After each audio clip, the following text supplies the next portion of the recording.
तो 5 बार आईपीएल जीतकर इतिहास रचने वाली मुंबई इंडियंस के लिए आईपीएल 2022 किसी बुरे सपने से कम नहीं था, जहां उन्होंने 8 मैच हारने का एक अनचाहा कारनामा अपने नाम कर दिया है। और साल 2009 के बाद यह पहला ऐसा मौका है जब लगातार 2 सीजन मुंबई इंडियंस आईपीएल के प्ले ऑफ में नहीं पहुंच पाई है। यानी कि अब आईपीएल 2023 के लिए मुंबई इंडियंस को बड़े रिशफल अपनी टीम में करने की जरूरत आन पड़ी है। और ना सिर्फ आईपीएल 2023 की तैयारियों के साथ बल्कि बिजनेस पॉइंट ऑफ व्यू से भी मुंबई इंडियंस को अब थोड़ा सा अपने आप को अपग्रेड करने की जरूरत है। तो इस वीडियो में हम डिटेल में बात करेंगे कि आखिर मुंबई इंडियंस की टीम में कौन सी कमी है और कौन से प्लेयर्स उसको रिप्लेस कर सकते हैं। और एंड में मैं आपको अपनी प्लेइंग 11 भी बताऊंगा। और आपको क्या करना है, आपको कमेंट बॉक्स में लिख करके बताना है कि आपके हिसाब से मुंबई इंडियंस को किन प्लेयर्स को अपनी टीम में शामिल करना चाहिए। So without further delay now let's begin. IPL 2023 से पहले मुंबई इंडियंस के अगर रिमेनिंग प्लेयर्स की लिस्ट पर हम निगाह डालें तो इस प्लेइंग 11 में ईशान किशन के साथ कप्तान रोहित शर्मा ही ओपनिंग करते हुए हमें नजर आएंगे। Then Surya Kumar Yadav at number 3, Tilak Varma, Tim David,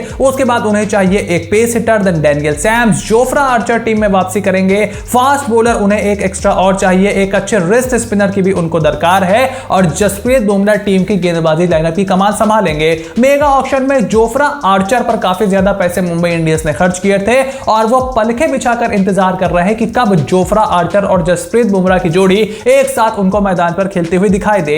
PAT Cummins ने एक मैच में बहुत पिटाई की थी डैनियल सैम्स की, लेकिन उसके बाद डैनियल सैम्स ने बाकी बचे मैचों में 7.5 की इकोनॉमी से गेंदबाजी की थी और 12 विकेट्स भी चटकाए थे। और लेफ्ट आर्म एंगल उनका काम आ सकता है, लेकिन अब देखना यह है कि क्या मुंबई इंडियंस को नंबर 7 पर उनकी बल्लेबाजी पर भरोसा है या नहीं। और कायरन पोलार्ड का क्यूरियस केस भी मुंबई इंडियंस को जल्द ही हल करना होगा, क्योंकि उनके साथ एक फैमिली का नाता है। शुरुआत से वो मुंबई इंडियंस की टीम का हिस्सा रहे हैं, बतौर यंगस्टर आए थे 2010 में और अब इंटरनेशनल क्रिकेट से रिटायरमेंट ले चुके हैं। तो इतने लंबे रिश्ते को मुंबई इंडियंस क्या आगे जाते हुए निभाएगी या फिर अपना बजट फ्री करने के लिए वो कायरन पोलार्ड को रिलीज करेगी। और अगर मुंबई इंडियंस सैम करन जैसे ऑलराउंड खिलाड़ी के साथ साथ अच्छे इंडियन फास्ट बॉलर को अपनी टीम में ड्राफ्ट करवाना चाहते हैं तो उसके लिए उन्हें बड़े बजट की जरूरत है। और उनका बजट तभी फ्री हो सकता है जब वो कायरन पोलार्ड को अपनी टीम से रिलीज कर दें। अगर आप आईपीएल के बिजनेस मॉडल के बारे में और ज्यादा डिटेल इंफॉर्मेशन चाहते हो तो मैं आपको इंडियन पैसा लीग नाम की इस ऑडियो बुक को जरूर रिकमेंड करूंगा, जिसे आप कुकू एफएम पर सुन सकते हैं। और आईपीएल का बिजनेस मॉडल कैसे काम करता है, टीम्स, ब्रॉडकास्टर्स और क्रिकेट बोर्ड्स कैसे पैसा कमाते हैं, उसके बारे में पूरी डिटेल इंफॉर्मेशन आपको मिलेगी।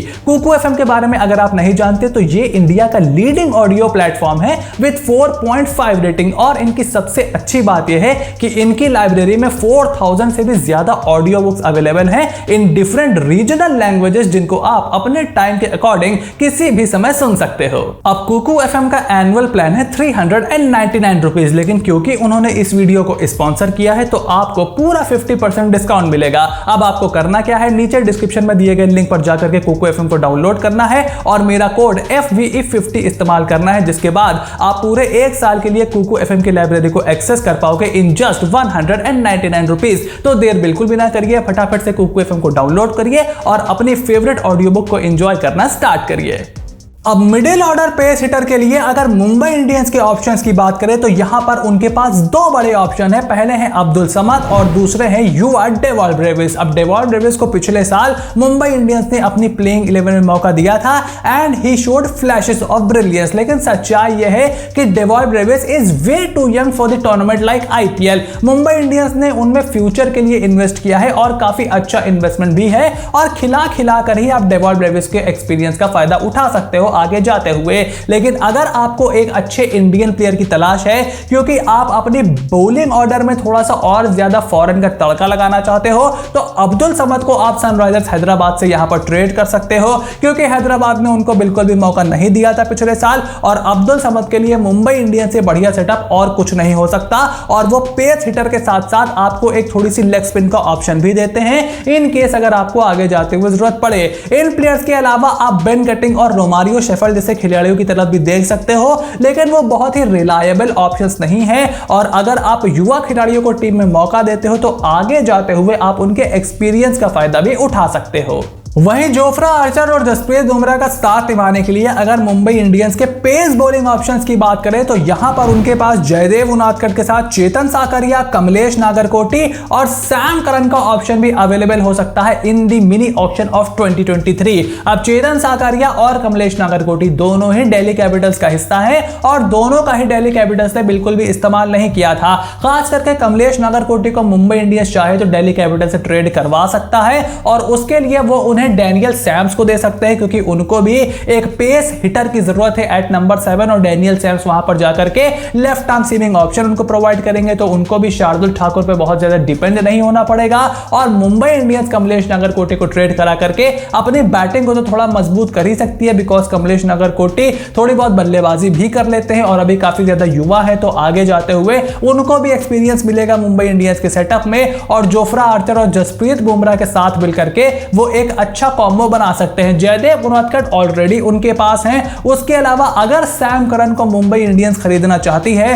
तो उनको कारण पोलार्ड को फ्री करना होगा, उसके साथ फेबियन एलन, मुरुगन अश्विन, जयदेव उनादकट और डैनियल सैम्स के साथ साथ टाइमल मिल्स को भी उन्हें छोड़ना होगा और तब जाकर के वो इतना पर्स इकट्ठा कर पाएंगे कि सैम करन पर वो बोली लगाए। लेकिन अगर सैम करन उनको मिलते हैं तो ना सिर्फ उनको नंबर 7 पर एक अच्छा बल्लेबाज मिल जाएगा बल्कि एक लेफ्ट आर्म स्विंग बॉलर भी मिलेगा जो उनके लिए पावर प्ले में गेंदबाजी कर सकता है। जोफ्रा आर्चर भी ठीक ठाक छक्के लगा सकते हैं, तो करण, जोफ्रा और जसप्रीत बुमराह एक अच्छी फास्ट बॉलिंग यूनिट साबित हो सकते हैं, लेकिन फिर रिस्ट ऑप्शंस में मुंबई इंडियंस फंस सकती है।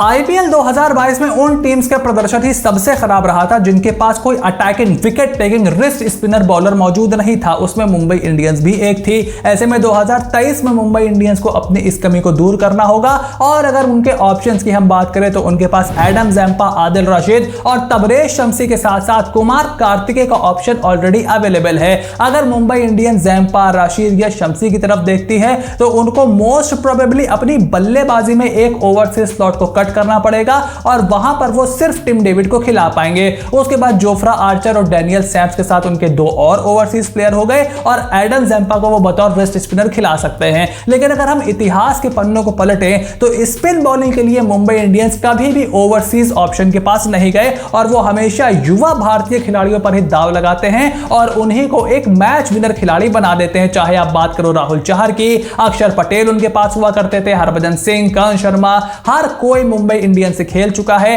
ऐसे में क्या वो ओवरसीज ऑप्शन की तरफ देखेंगे? इसकी प्रोबेबिलिटी बहुत ही कम दिखाई पड़ती है। वो कुमार कार्तिकेय के साथ ही हो सकता है आने वाले सीजन में भी परसिस्ट करें, लेकिन इस बारे में कोई शक नहीं है कि मुंबई इंडियंस को एक रिस्ट स्पिनर की दरकार है। आप मुंबई इंडियंस अपने किन कॉम्बिनेशंस को बिठाती है, कहां पर वो ओवरसीज प्लेयर्स के साथ खेलते हैं और किस पोजीशन पर वो भारतीय खिलाड़ी को खिलाने के बारे में सोचते हैं, उस पर ही डिपेंड करेगा कि मुंबई इंडियंस की प्लेइंग 11 आखिर किस तरह से सेट होगी।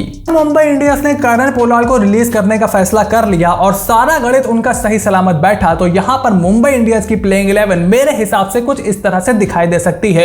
ओपनिंग करते हुए हमें दिखाई देंगे रोहित शर्मा के साथ Ishan Kishan, then Surya Kumar Yadav at number 3, Tilak Varma at number 4, then Tim David, Abdul Samad, Daniel Sams और सैम करन में से कोई एक, then Jofra Archer, Kamlesh Nagarkoti और Jaydev Unadkat, then Jasprit Bumrah and Adam Zampa. अब मैं जानता हूं कि मुंबई इंडियंस भले ही ओवरसीज स्पिनर के बारे में ज्यादा ना सोचे, लेकिन desperate times call for desperate measure और एडम जैम्पा की इस टीम को बहुत ही ज्यादा जरूरत है और अगर बुमराह, आर्चर और एडम जैम्पा की तिगड़ी मिल गई तो this will be a very lethal bowling attack. उसके साथ साथ अगर कमलेश नागरकोटी इस टीम में आते हैं तो एक युवा भारतीय गेंदबाज भी उनको मिल जाएगा जिसके पास काबिलियत है एक अच्छा डेथ ओवर बॉलर बनने की। डैनियल सैम्स की जगह अगर सैम करन आते हैं तब तो यह टीम बहुत ही ज्यादा बेहतरीन हो जाएगी, लेकिन अगर डैनियल सैम्स भी रहते हैं तो वो भी इस टीम में ठीक ठाक कंट्रीब्यूशन दे सकते हैं। तिलक वर्मा के रूप में उनके पास एक left hand spin bowler hitter है जो कि किसी भी टीम की जान होती है और उसके बाद एक टिम डेविड के रूप में उनके पास एक शानदार फिनिशर हो जाएगा।